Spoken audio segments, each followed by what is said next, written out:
Thank you for introduction. I'm Atsushi Hariki from Osaka Metropolitan University. First of all, thank you for organizers for inviting me to this meeting and giving me opportunity to present our recent study, which is about synchrotron X-ray spectroscopy for altermagnetism.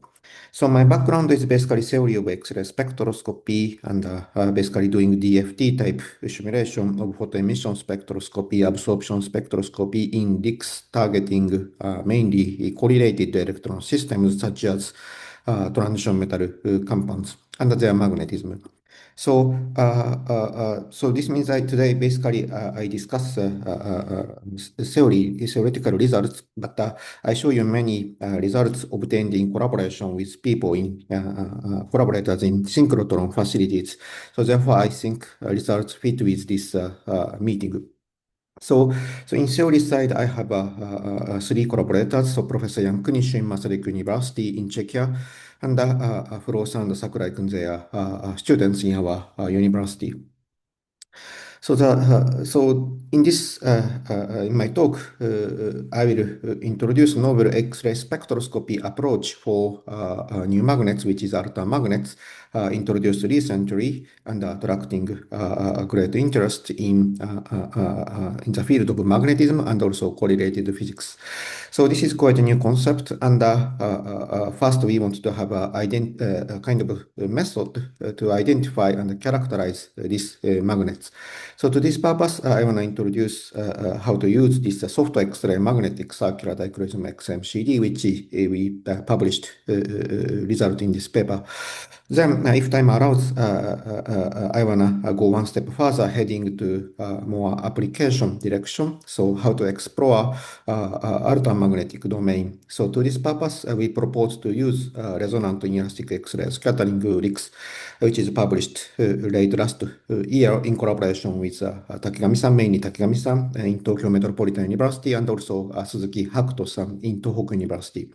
So I'm happy through these results, if you feel some kind of synergy of computational material simulation, which I'm doing, and synchrotron experiment.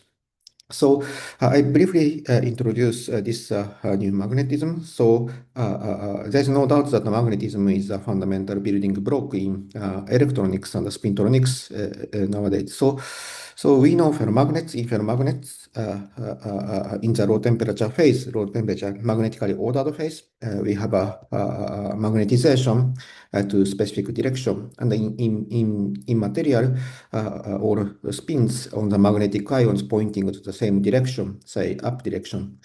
So specific feature or very fundamental feature of ferromagnet is that if you flip direction of magnetization, say up to down, then the states are macroscopically distinct. So mathematically or physically, this is represented by so-called time reversal symmetry, and the fact that we can distinguish the two means that the time reversal symmetry is broken. So this is actually, this is really on the basis of the application of the ferromagnetic materials. So, for example, we can assign this state and this state to different kind of fundamental information unit. So then we also know the antiferromagnet, probably second famous one. And but in the antiferromagnet, of course, we can have a local magnetization, but they are ordered in a staggered way. So therefore, on average, it does not have magnetization. And if you imagine that if you flip the spin from up to down, then we go here. But usually we have a translation vector in lattice, because we are talking about lattice, or inversion operation, which map these states to this state. So in this sense, the states are not distinct, and the time reversal symmetry is not broken in this sense.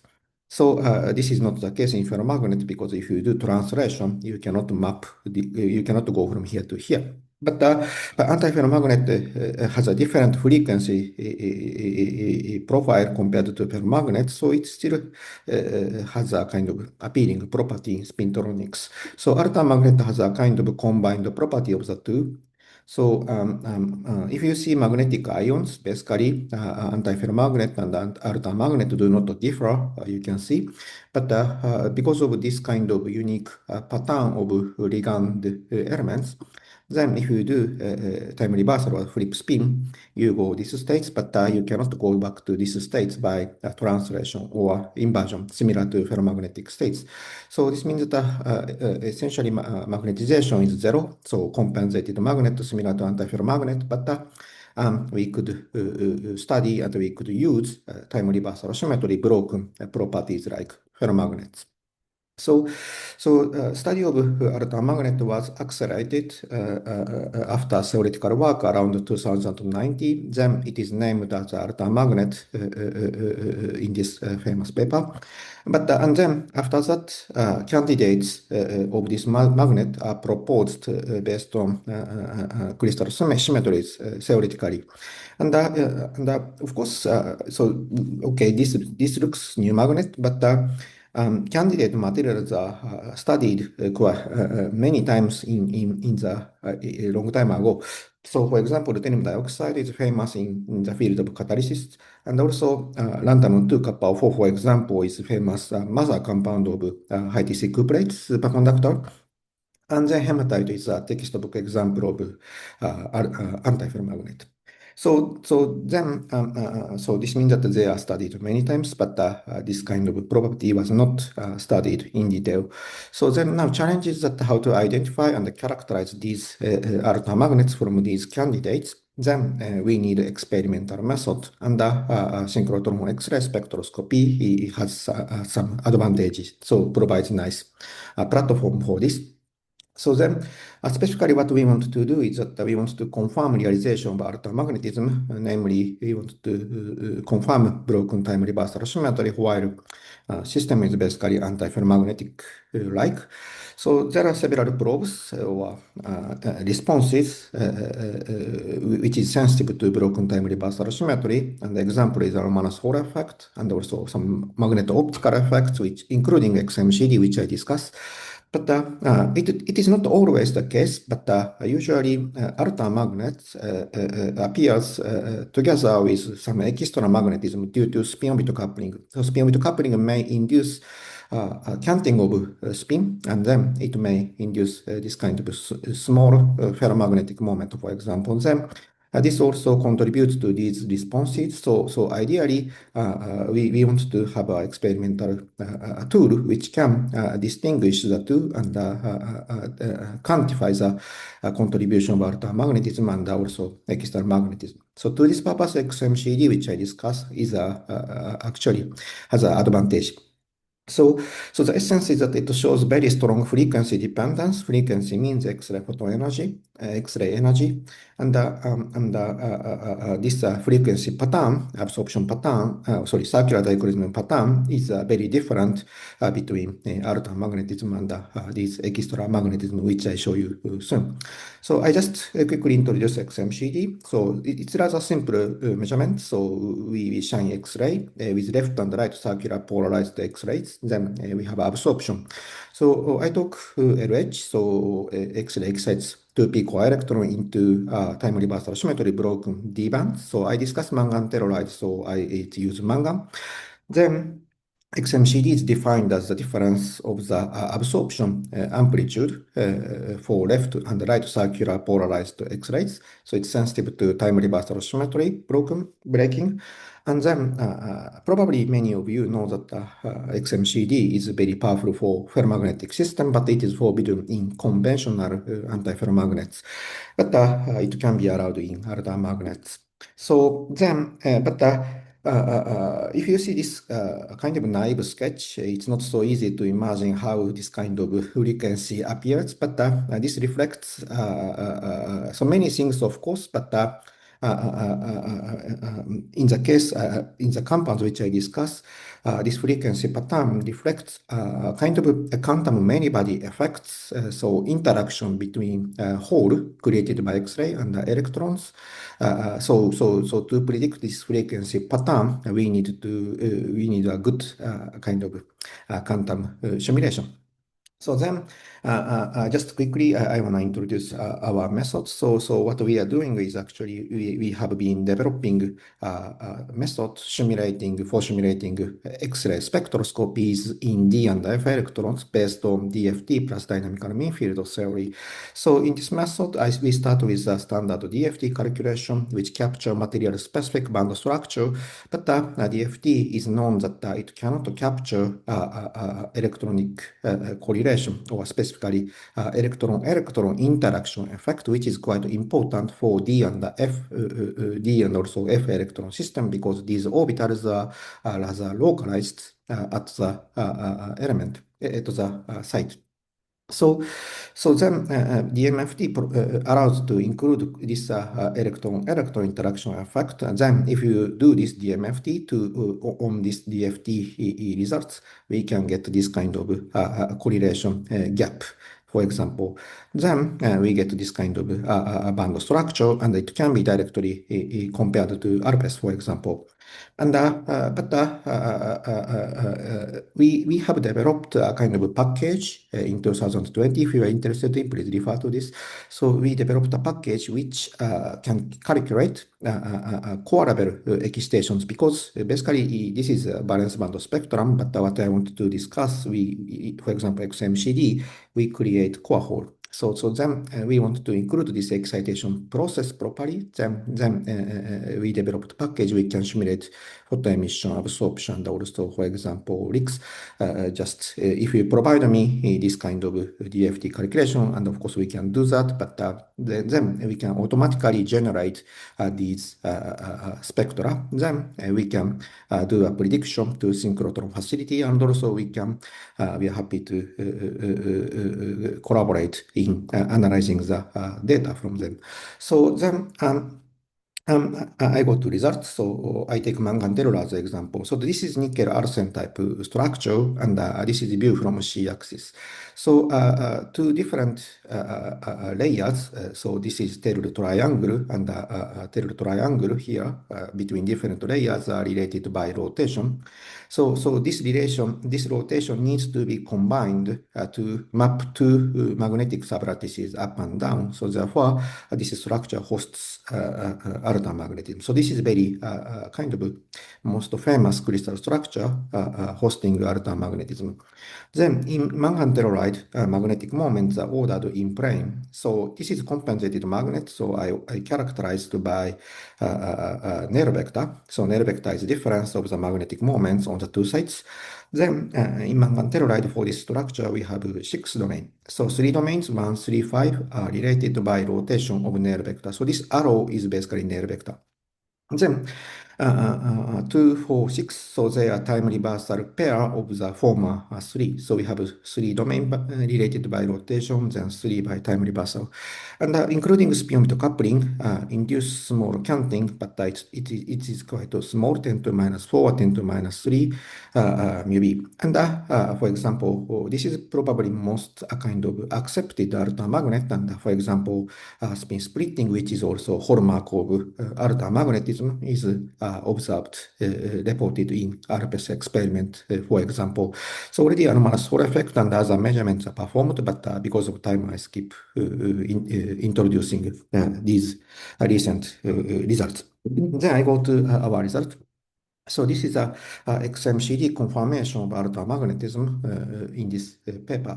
So black is our DFT plus DMFT theory, then red is experiment. So top is L3 and L2 X-ray absorption spectrum. So it's just a reminder, but what we do is we excite 2p core electron into empty states. Then we have a strong spin orbital coupling in core orbital. So we have a L3 and L2 channel. Then this is our main result XMCD. So if you see, you can see that it shows very strong frequency behavior. So go plus, minus, and so on. So this frequency pattern is a kind of fingerprint of Altermagnetism, and then it is nicely observed in the experiment done at Diamond Light Source, directed by a group of Kevin Edmond in Nottingham University. Then next, in this bottom panel, So our experimental colleague measured XMCD under the magnetic field along the z-axis. So this external field enhances the ferromagnetic moment around 0.1 MeV. Then it's still small, but for this geometry in which X-ray comes from z-axis, then ferromagnetic contribution actually must be dominant. Then what happens is that not only amplitude of XMCD, but also size of XMCD, not only amplitude, but also shape of XMCD completely changes. So this means that if you know shape of this fundamental function of altermagnetism and ferromagnetism, which our calculation can provide, then we can judge just by watching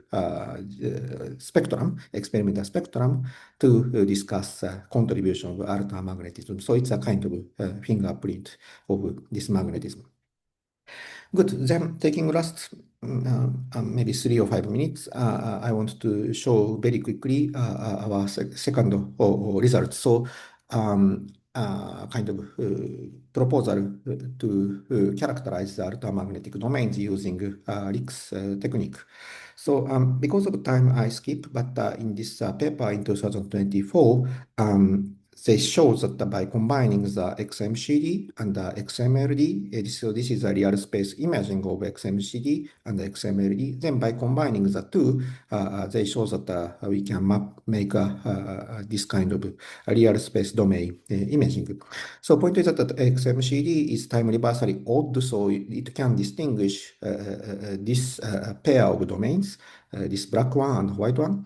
But XMCD cannot distinguish the direction of the magnetic moment.